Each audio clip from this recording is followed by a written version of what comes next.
Bueno, ahora vamos a entrar en un tema que obviamente viene después de las películas, pero físicamente está antes de las películas radiográficas. Muy bien, el tema es así. Hoy hablamos sobre pantallas reforzadoras o intensificadoras. En nuestro país se suele llamar reforzadoras. Muy bien, ¿de qué se trata? Las películas radiográficas, que fue lo que estuvimos viendo últimamente, tienen, como yo les había dicho, las dos posibilidades.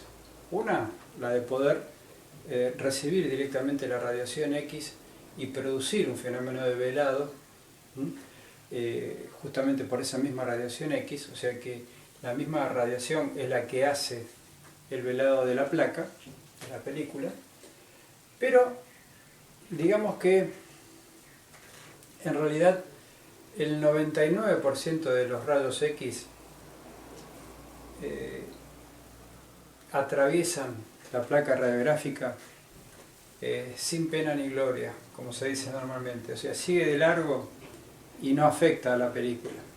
Por lo tanto, pese a que hay películas radiográficas que trabajan solas, directamente reciben la radiación y hacen su proceso de velado proporcional, tienen un rendimiento sumamente bajo. Estamos hablando del 1% de los rayos que va a interaccionar con la placa y le va a hacer un pequeño velado en un determinado sector. Por lo tanto, lo que ocurre es que para poder tener una imagen así, directo, de rayo X a placa, hace falta dar dosis a los pacientes que son bastante grandes, o son más grandes de las que actualmente se usan. Prácticamente en la gran mayoría de los servicios de radiología se trabaja con las pantallas reforzadoras o intensificadoras, que justamente lo que hacen es mejorar notablemente el rendimiento de las radiaciones que atraviesan al paciente y llegan a la película radiográfica. Pero esas radiaciones que llegan a la película radiográfica ya no vamos a necesitar que sean las radiaciones X, sino vamos a trabajar con radiación luminosa dentro del espectro de luz visible por lo general. Eso es lo novedoso. Muy bien, vamos a ver cómo funcionan estas pantallas reforzadoras. Por lo tanto, pantalla reforzadora tiene obviamente el mismo tamaño del chasis que va a usar la película adentro.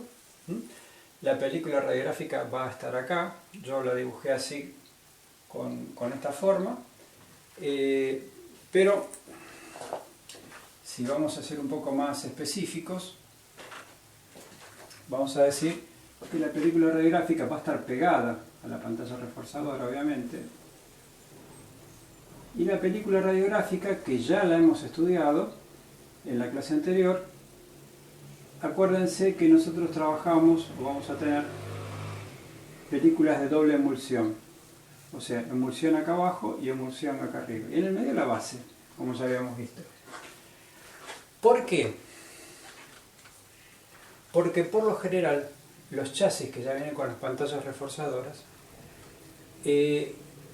no solamente está la pantalla reforzadora con el tamaño de la placa arriba, sino también la placa de doble emulsión va a tener otra pantalla reformadora exactamente igual, pero ubicada al revés. No lo voy a dibujar toda, pero bueno, acá va a estar la cobertura protectora, después va a existir la parte del fósforo y por último vamos a tener la base, como está acá. En definitiva, la película radiográfica, que es esta, película radiográfica,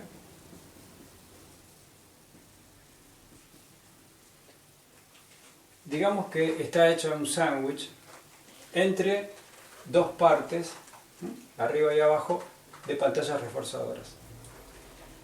¿Por qué? Porque se mejora mucho el rendimiento, como vamos a ver después.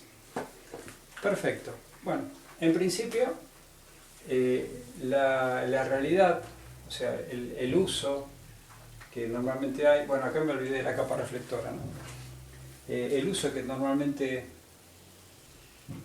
se da en la práctica funciona aproximadamente así. Película radiográfica entre dos pantallas reforzadoras. Muy bien. Veamos cómo funciona. ¿Saben quién fue el primero que, digamos, el primero que descubrió, por decirlo así, el funcionamiento de una pantalla reforzadora? Röntgen, el creador, el inventor del tubo de rayos X. Él tenía unas placas, estoy leyendo porque no me acuerdo bien cómo se llama el producto, de platino cianuro de bario, dentro de su laboratorio, donde él practicaba, donde él hacía sus experimentos, justamente con altas tensiones, ¿no? Cátodo y ánodo, en un lugar, en un recinto cerrado, y en una de las... Eso está en uno de los videos que le subí a la plataforma. En una de los rincones del laboratorio, que, les repito, lo tenía todo a oscuras para hacer algunos procedimientos, algunas pruebas, tenía unas placas de esto, ¿no? De platino cianuro de bario, que tienen la propiedad de producir luminiscencias, o sea, producían luz visible cuando eran irradiadas con radiaciones electromagnéticas fuertes. Entonces, ¿qué pasaba? Esos rayos X que salían, que estaban dentro del laboratorio cada vez que hacía alguna experimentación, afectaban a la placa esta de platino cianuro, y esta placa en la oscuridad brillaba. Y Röntgen lo veía y no entendía por qué brillaba. O sea que en realidad, increíblemente, se dice que el descubrimiento de los rayos X fue gracias a estas placas, ¿no? Tan especiales que tenían ese fenómeno de luminiscencia. Ahora vamos a ver lo que es la luminiscencia. Muy bien. Sabiendo esto, veremos cómo funciona. Estas pantallas reforzadoras tienen, por un lado, una base que suele ser de poliéster, al igual que las placas. Esta base de poliéster es gruesa, porque necesita que sea bastante rígido. Es de 1000 micrómetros, que son 1 milímetro. 1 milímetro la base, que obviamente esta base de este poliéster le da la contextura a la pantalla, y después de la base hay una película colocada sobre la base que se llama capa reflectora. Normalmente esta capa reflectora es de dióxido de titanio. Ahora vamos a ver, déjenme avanzar un poco más y después vamos a ver para qué sirve la placa reflectora. Y a continuación está el fósforo.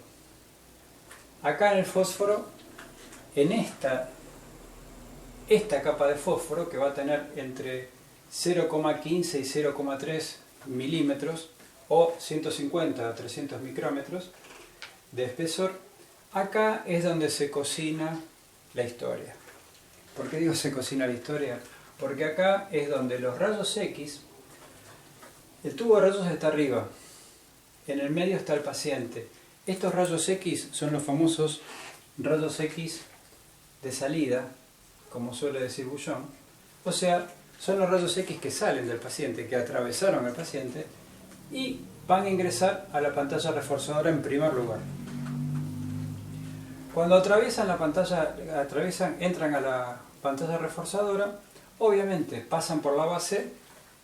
En la base no interactúan prácticamente, son muy pocas las interacciones que puedo llegar a ver acá.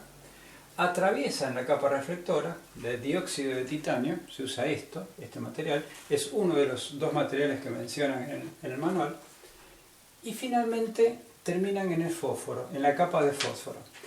El fósforo es una capa de tierras raras, es lo que se usa en la actualidad. Antiguamente se usaban otros elementos. Y estas tierras raras nombran tres, que son el gadolinio, el lantano y el itrio, que tienen un alto Z. Recordemos, cuatrimestre anterior, que es un alto Z, un alto número atómico. ¿Por qué? ¿Por qué hace falta un alto número atómico? ¿Por qué conviene que haya un alto número atómico? Es bastante simple, porque nosotros acá estamos entrando con rayos X que tienen un poder de penetración bastante alto. Se imagina que estos rayos X de salida atravesaron un paciente. ¿Y qué es lo que necesitamos nosotros? Que esos rayos X interactúan con este fósforo. Si el número atómico de este fósforo es muy bajo, las probabilidades de que haya una interacción de la radiación esta con esta materia son muy bajas.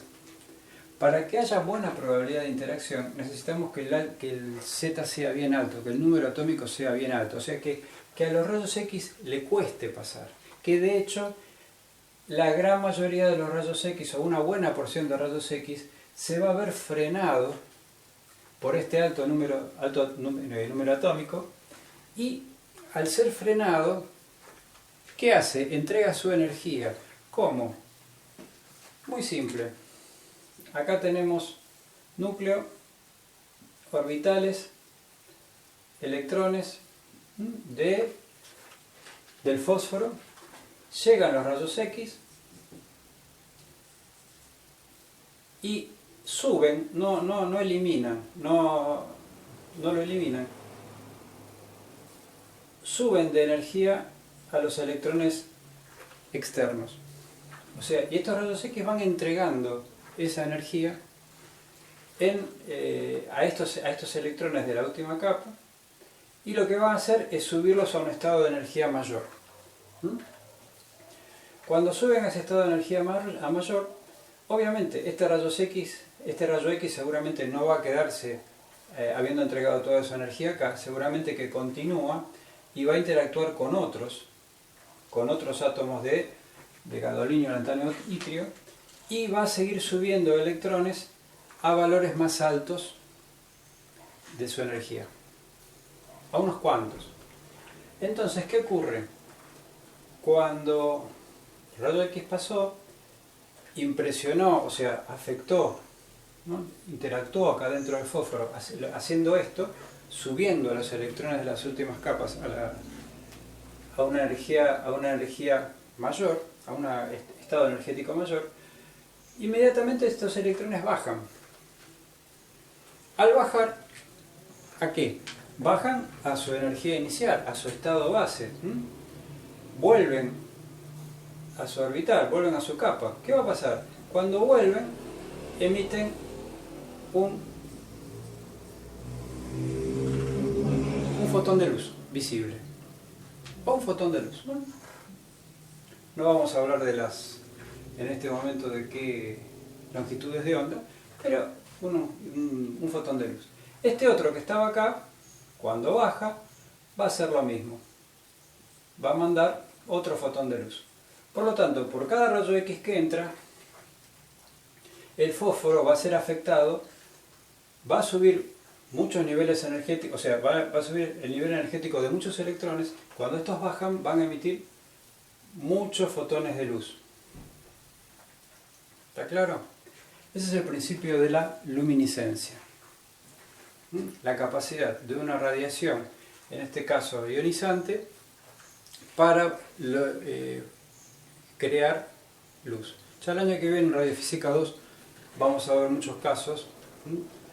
Este tipo de transducciones se va a ver con mucha facilidad en distintos equipos. Muy bien. Por lo tanto, dicho sea esto, ¿con qué nos vamos a encontrar? Que estos fotones de luz van a salir. ¿Van a salir hacia dónde? Hacia todos lados. Hagamos un ejemplo. Por ejemplo, este rayo X influenció, generó, vamos a hablar de un fotón solo, o de varios, pero bueno. y algunos van a irradiar para acá. Estos son el luz, ¿no?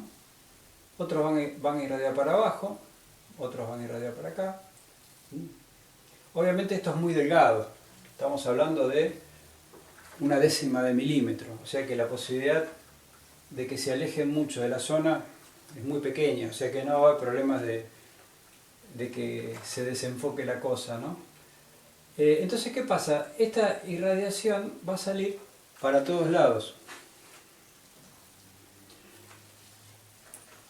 Esta luz que sale de acá, por un fotón X que entró y produjo todos estos haces de luz que salen para todos lados, ¿cuáles nos va a interesar a nosotros? Y a los fotones de luz que bajen y que lleguen ¿a dónde? A impresionar la placa radiográfica que va a estar acá, ¿no? La película. Estos son los fotones que a nosotros nos interesa que lleguen. Como esto está muy pegadito, todos estos fotoncitos van a impresionar la placa. Pero, justamente, hay otros fotones, obviamente los que salen para allá están perdidos, pero hay una buena cantidad de fotones que va hacia arriba. Y ahí es donde juega el papel fundamental la capa reflectora de dióxido de titanio. Obviamente son cristales reflectores muy pequeños, es una capa muy delgada, estamos hablando de micrones, y esa capa, ¿qué es lo que hace? Es como una especie de espejo. Cuando los fotones de luz llegan acá, por ejemplo, son reflejados abajo. Este llega acá y es reflejado abajo, este llega acá y es reflejado abajo. O sea que aumentamos considerablemente el rendimiento de esta iluminación, por decirlo así, que generó este rayo X, y los rayos, los haces de luz que van hacia arriba son aprovechados porque van a ser reflejados hacia abajo. Sintéticamente, ese es el objetivo fundamental de la capa reflectora que va a haber aquí arriba. Aumentar el rendimiento de la luz cada vez que hay un evento X que interacciona en el fósforo. Bueno, acá paramos como la primera parte.